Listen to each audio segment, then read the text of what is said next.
చాలామంది ఒక కుందిలోనే దీపారాధన చేస్తూ ఉంటారు. అయితే ఒక కుంది కంటే 2 కుందుల్లో దీపారాధన చేస్తే అదృష్టం అనేది తొందరగా వస్తుంది.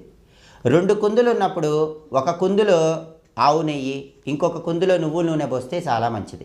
2 కూడా లక్ష్మీదేవికి ప్రీతిపాత్రం. కాబట్టి ఒక దీపారాధన కుందిలో ఆవు నెయ్యి పోయండి, ఇంకొక దీపారాధన కుందిలో నువ్వుల నూనె పోయండి. లేదా రెండిట్లో ఆవు నెయ్యి పోసుకోవచ్చు, రెండిట్లో నువ్వుల నూనె పోసుకోవచ్చు. కానీ ఒక దాంట్లో ఆవు నెయ్యి, ఒక దాంట్లో నువ్వుల నూనె పోస్తే ఇంకా మంచిది. ఒత్తులు ఎన్ని వేయాలి? ఇది చాలామందికి సందేహం ఉంటుంది.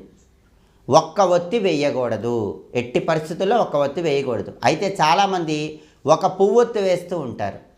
పువ్వొత్తి ఒకటి వేసినా సరే అది 2 ఒత్తుల కింద తీసుకోవాలి. ఈ విషయం చాలామందికి తెలియదు.